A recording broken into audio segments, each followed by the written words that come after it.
What's up, YouTubers? And it is finally, I believe this is the last piece I needed to complete my mushroom setup, and it is a Hepa filter. So as you can see, the filter's on top, and all I need to do is hit this button right here. Light turns on. Three little mini fans. I'm gonna keep blowing the air clean over this. I had to do a little bit of adjustment because I don't know, I guess they didn't measure the length on this properly. Maybe I didn't place it. I mean, it had to be them because look, this is a little tilted sideways. When I try to put the there's like screws right here that tighten it to the metal. They weren't even fitting right. I had to literally get pliers and like use the cutter part to like cut off a piece of the metal so that way the screws could fit in normally before I tighten them. I mean, not talking shit. It's Asian made, so I expect that. Other than that, there was no sticky strips on the bottom, so I had to use tape to completely seal off this whole space, you know.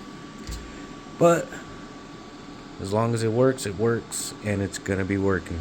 So this is completing my new work area / in my room, you know. Gonna keep this mushroom journey going as long as I make sure that I have all the right equipment. HEPA filter, alcohol, just refill, gloves, just buy more, fruiting chamber. It was supposed to be a good inoculation chamber, but at the same time, until I find out or figure out how to lower the setting from 85 degrees Fahrenheit is the lowest it'll go, but until I figure out how to drop it down to like a 70, I'm gonna keep it turned off. As far as everything else going on in here, let me turn this on. Got my lion's mane growing. I have another bag back there. Another bag.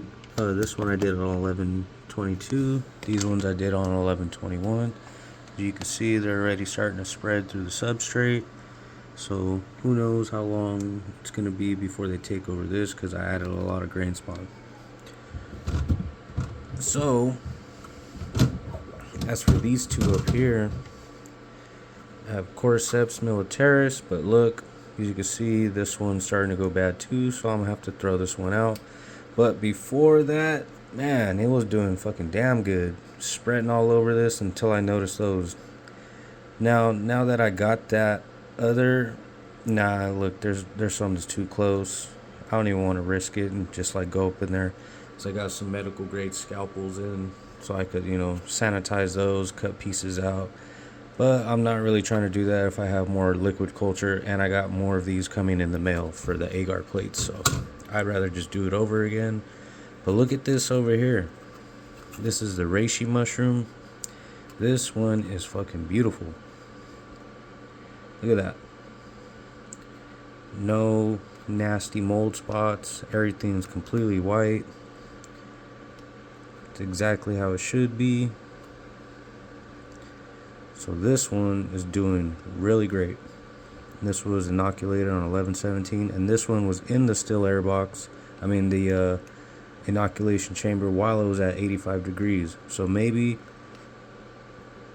the other ones just got, you know, air, you know, mold spores in the air before I don't know, but whatever it was, it survived through all that madness and all the rest I had to throw out, if you could look at my previous video.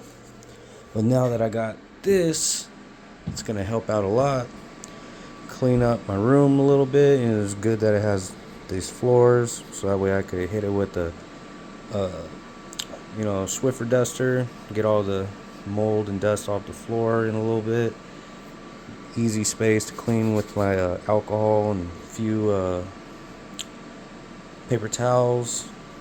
You know, I'm gonna have to dust off my TV area, all that, just to make sure my room and area, you know, the windows are closed, so it's not hella dust always being blown in.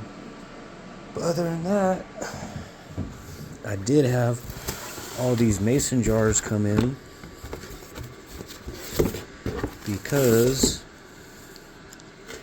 these, I'm gonna drill a hole, and I'm gonna make my own agar plates, exactly like you see in the other videos. But I mean, I have older videos where I show how to make them, but I'll make a new one just for these. And this is 40 mason jars of this size, and I got a black malt extract charcoal agar powder mix coming in, and it says it's enough to make 40 agar plates. Well, these are 40 jars right here.